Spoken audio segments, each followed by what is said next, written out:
Hi Mike, just going through some ideas of what you can do to get going and get to beginning now. We do a basic 9-move drill, which we do with longsword, but can be done with any weapon. So I thought I'd start you there. More so concentrating on the basic principles of what to do and how to throw a strike out, etc. If this is too basic for you, tell me and we'll move it on.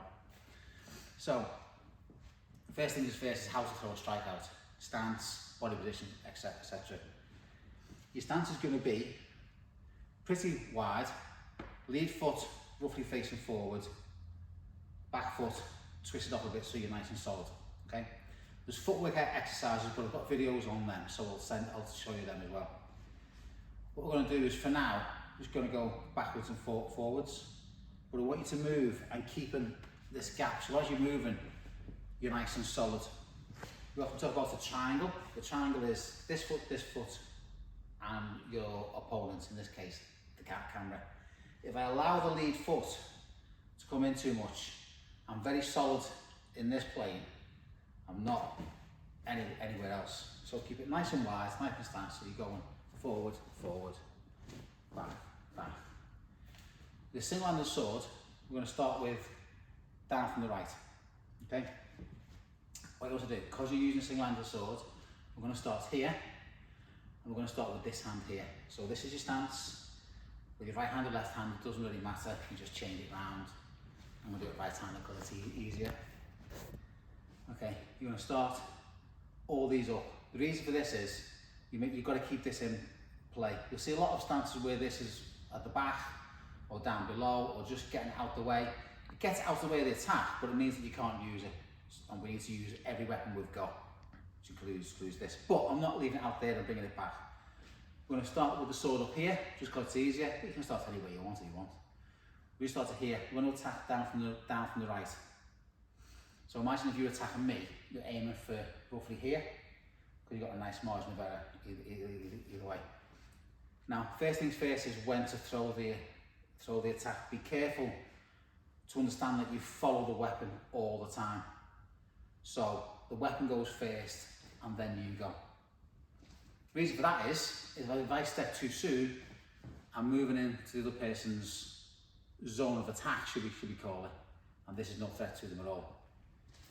You see on other videos, basic principle comes with empty-handed as well. If I'm going to punch you and I do that, I'm quite likely to get smacked in the face. The punch goes and my body follows it.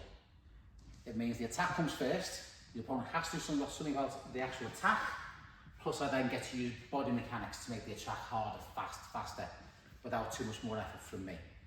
Anyway, there's other videos on that, you can see that.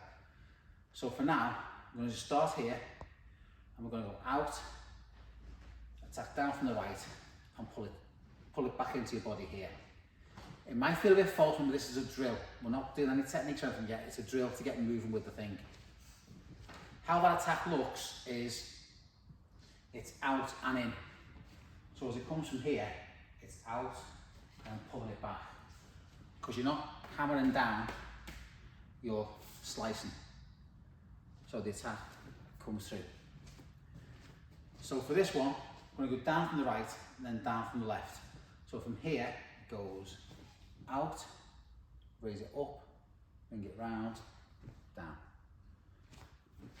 And you see, I'm following the attack. So now I step.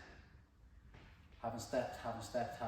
Once this goes past my body and towards you, then I step. So that's the first two strikes, down from the right, down from the left. Or as we call them, number 1 and number 2. So we go number 1, bring it up, make sure the hand doesn't come across the face, round, number 2. So 3 and 4, we're going to go up from the right, up from the left. So again, don't move. 3, don't move. 4. And if you notice where I'm stopping these are all guard positions. So from here, we're a high guard or on target, I'm going to call it. So we're doing 1, 2, 3, 4. Next two is 5 and 6 are going to go across the middle. Again, remember, it's a drill, but it's to get you moving. So we've stopped in 4. We're going to take it down, right down to the back, and make sure it comes roughly at waist height. 5, 6. Now with a long sword, we go 7/8 thrust. With these, we can do the same. I'm going to step back a bit, make sure I'm the camera. 7, same principle applies. Weapon goes first, then I go.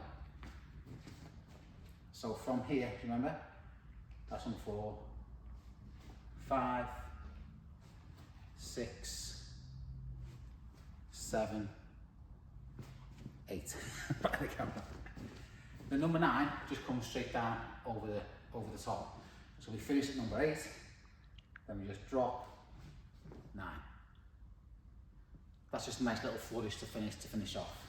We're going to throw them all together, go back a bit, stay there. You back off from me when I'm going, okay? So, here we go.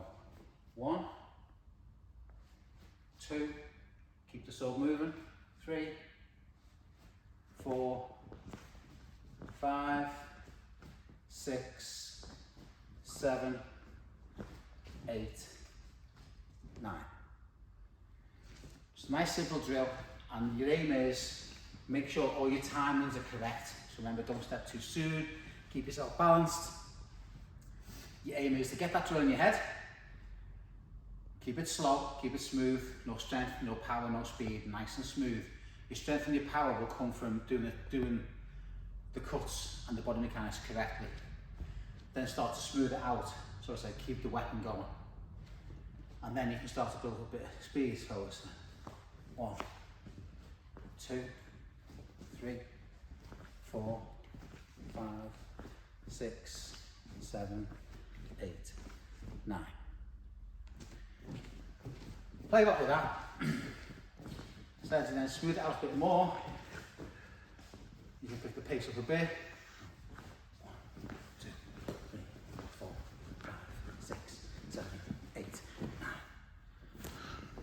And start playing with it. Then you can start going side to side, back and forwards, whatever.